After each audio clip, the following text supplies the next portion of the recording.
stream. Big up Mikola Jakob. Big up, bro, for coming on. So yeah, guys. Well, Real Madrid and Arsenal.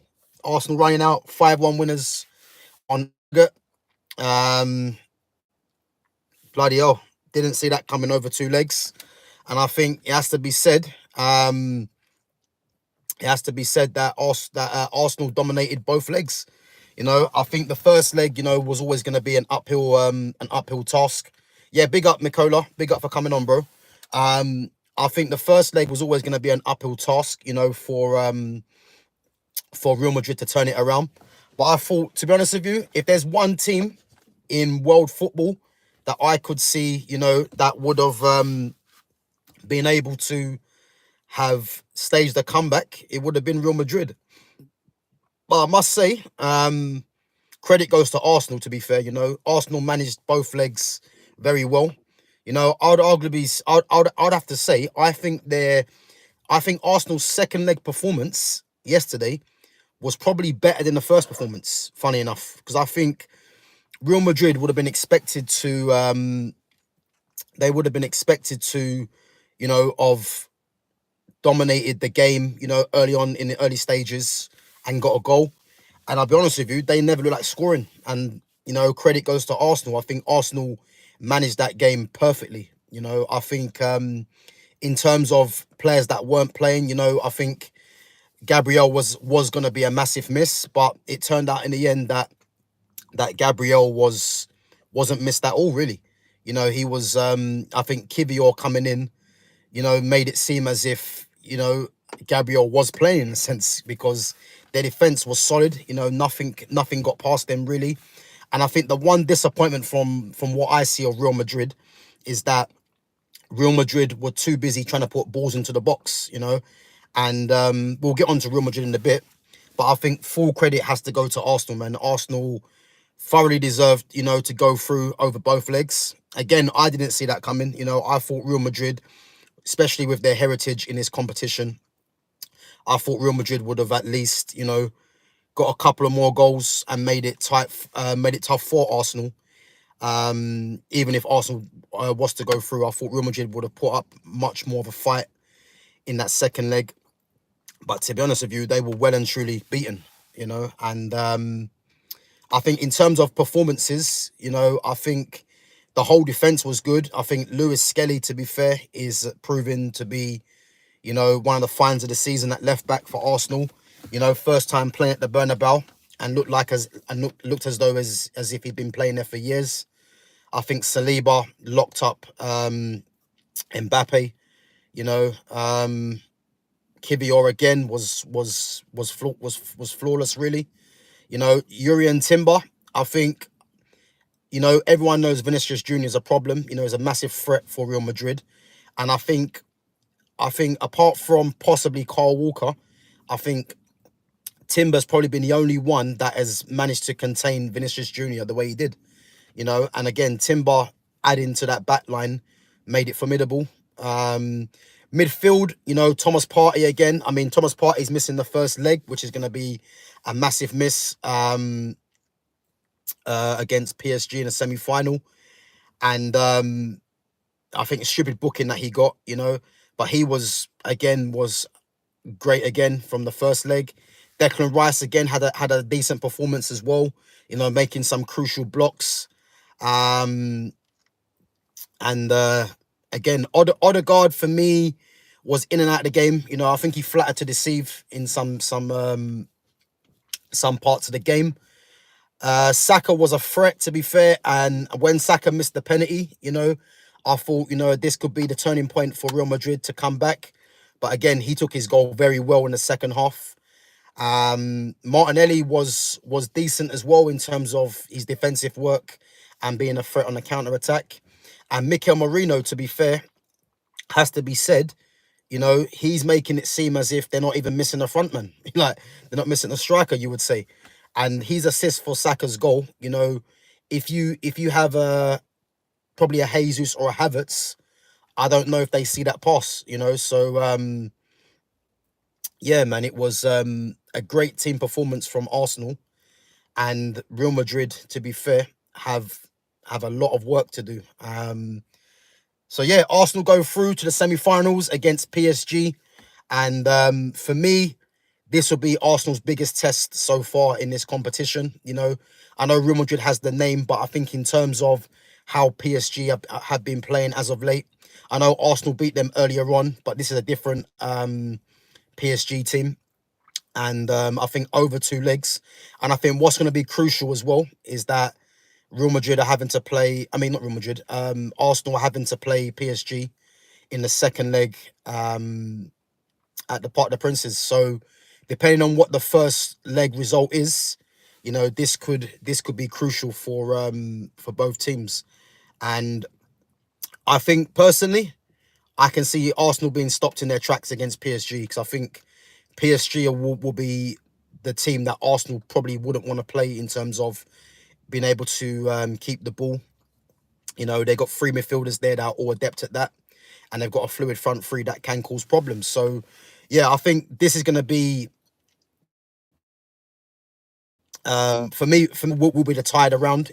Barca and Inter is going to be a good game, but I think the tide around has to be the Arsenal PSG game, because I think there's many factors that are going to come into this, and I believe, for me, I'm going to say PSG's. I think PSG will make the final. But again, Arsenal will be going into that game with a lot of confidence, and why shouldn't they? Because they've beaten the holders, and they've beaten a team that's won the Champions League the most times. So they'll be going into that thinking, they should definitely, they should definitely be one of the favourites for sure. Um, Real Madrid, Real Madrid, Real Madrid. You know, guys. I hear so many people tell me about Jude Bellingham this, Jude Bellingham that, and you guys saw it firsthand. Why me and there is many others don't rate this player. He's a player with a massive profile for someone that really doesn't have the ability that his profile suggests. And in games like this is where you need your big players to stand up. And again, I've heard so many times Jude Bellingham, he's generational, he's taken over Zidane's number, all this other nonsense that you keep hearing. And where was he? Where was he? Big up Bunny Lover, sorry. um, you keep hearing this about Jude Bellingham, and I asked the question, where was he? And what was telling for me is that he plays in a position, where the number 10 position has been devalued by the kind of players that you see playing in that position as of late. Well, now, should I say. And when you need someone to get your foot on the ball, to thread through like through balls, short passes, he hasn't got that in his locker. He's just a willing runner, and you would say a powerful runner at it as well. But in terms of needing someone to get in between the lines and create, he is not that person. And for me, I don't understand why Arda Güler either wasn't starting or wasn't brought on. Because Arda Güler is someone that can get in between the lines and create, with a through ball, with a shot. And Jude Bellingham just wants to get in the box and get a header, you know what I mean? And I said this before the tie, this could be a problem for Real Madrid, because he's got a massive profile, but in games like this where you need quality, he doesn't offer that. And you saw that all too many times yesterday. And the fact that Real Madrid's game plan, the way it seemed, with them just putting the ball into the box, for me, again, just shows you why that combination of Bellingham, Vinicius, Rodrigo, and Mbappe just doesn't work. You've got, as I said the other week, Rodrigo's the most talented out of all three of them, but he's the one with the lesser profile, and he's the one that comes off more often than the other three. Again, he's the one that's playing out of position as well to accommodate um, Mbappe and Vinicius Junior. And the fact that Real Madrid decided to play the way they did in terms of just putting the ball in the box, I look at two things there. I look at, they're missing a Camavinga, who was a massive miss. Someone that can get his foot on the ball, that can run from deep with the ball as well and thread through balls. Luka Modric, obviously, his legs have gone, and he hasn't got the same influence that he had in previous years. And the fact that they don't play a Arda Güler or even a Brahim Diaz in between the lines to get on the ball and create.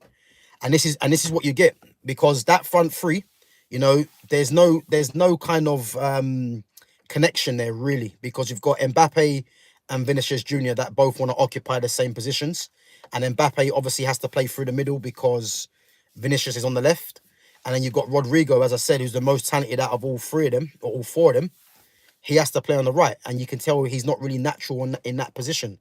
So that combination there is a problem, and was always going to be a problem against a solid defense, which is what Arsenal had yesterday. So I think going forwards, I think the best thing that's happened to Real Madrid is that, for me, they're not going to win the league either, I don't believe. And that's gonna prompt them to go into the market, I would say, because it'd be very interesting to see what they do in the summer, because you would obviously think that, you know, the likes of Bellingham, Mbappe, and Vinicius Junior, because of their profiles, won't be replaced from them for light positions, or possibly Rodrigo as well. But for me, they need to go and get a proper striker, which means that Vinicius or Mbappe, you would think, would have to leave or adapt their position, or Rodrigo, you would say, would have to leave. Um, and for me, they need to get a number 10 that plays in between the lines if you're not going to use Arda Güler there, which means Bellingham's position comes into question, because if you play Bellingham deeper in the midfield, he's not better than Camavinga as a central midfield player. I'd have Valverde over him as well. Then you've got Chouameni, who's actually a central midfielder. So where does he actually fit in? Because I believe the reason why Real Madrid didn't have as much joy yesterday is because of the two positions. The number 10 position, there's no creativity there. They've got no natural striker. So when they are putting the ball in the box like that, there's no striker that really wants to get their head onto the ball unless you've got Jude Bellingham running from deep. Rodrigo, again, wants to play on the left-hand side. And for me, if I'm Rodrigo, I'm thinking about my career in terms of moving on, because I don't believe Rodrigo is going to be given a fair chance as long as those three players are there. So they've got massive problems. I know they got Trent Alexander-Arnold coming in the summer to play right back. But again, when Danny Carvajal's fit, I don't see Trent playing over Danny Carvajal. So yeah, they've got massive problems for me, Real Madrid, because I believe that they need to get a proper striker, which is gonna basically upset the whole thing.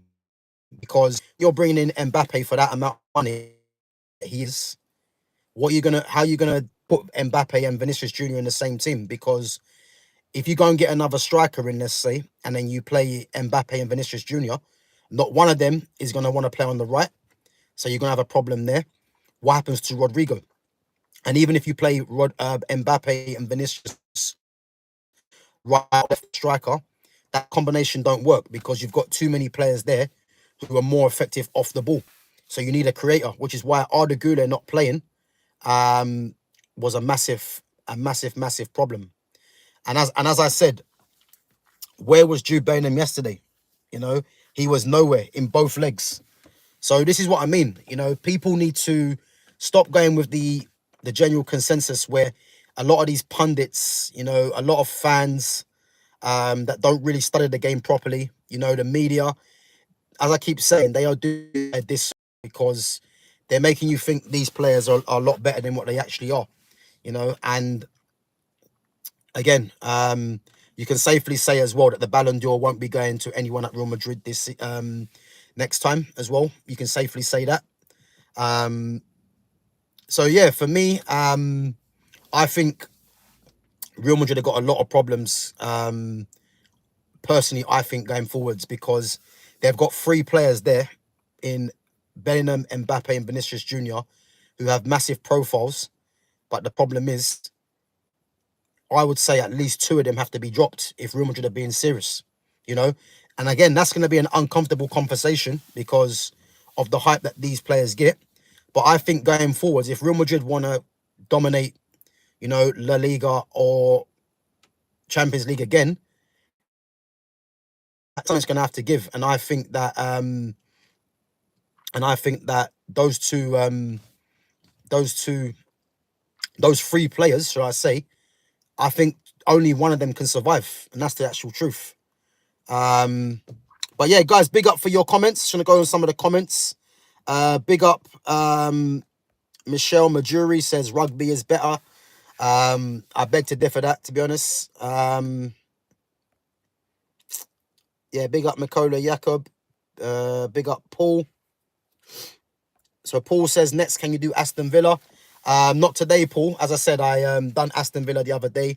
And as I said, full credit to Aston Villa for the job that Unai Emery's done. I think this is one step too far against PSG. But I do expect Aston Villa to be figuring in Europe quite consistently, whether it's the Champions League or Europa. I do think they will be figuring in there quite regularly with the manager and obviously the players he's looking to bring in. So, but yeah, big up yourself. Big up Mikola says, next, can you do Coventry City? Big up, man. Not Coventry today, man. Not today. As I said, today's going to be about the game yesterday, Real Madrid, Arsenal, and then Jude Bellingham. Guys, I am back at 5 p.m. today as well. I'm going to do, obviously, massive game for Man United today against... who are they playing again? Yeah, sorry, against Lyon in a Europa League. And as I said, I'll be doing Man United's predicted lineup that I would play, and I'm gonna do what Amarim is gonna do. So make sure you join me at 5 o'clock for that. It's only going to be a quick stream before, obviously, at 5 o'clock preview before the game. But big up yourselves. So YouTube. So hello, we are.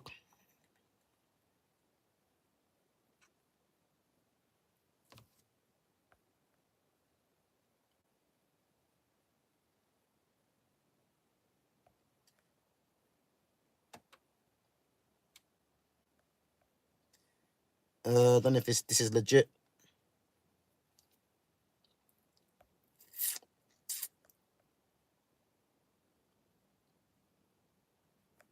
Yeah, so that's what I would say, guys. As I said,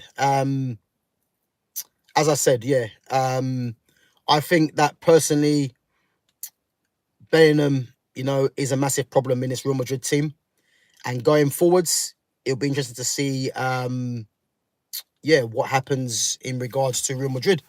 But yeah, what I would say, guys, yeah, what I would say is that I think the Champions League now, for me, you know, I think this is where it gets started now. The semi-finals, you know, all 4 teams are going to be thinking they have a chance of getting to the final. And even the Barcelona, yeah, I think even Barcelona, I mean Inter Milan, they have a chance to yeah, they have a chance. They think they have a chance of getting through to the final. So that's going to be a great time, man. So yeah, I'm going to be watching both ties for sure. Definitely. But guys, big up yourselves for coming on. As I said, make sure you smash the like button. Make sure you subscribe to my channel. And I'll be back at 5 p.m. guys today to do my Man United predicted lineup and what Amarim's going to do for this Europa League game, which is crucial today at 8 o'clock. So yeah, guys, be sure to catch me at 5 p.m. and I'll catch you guys in a bit. Take it easy.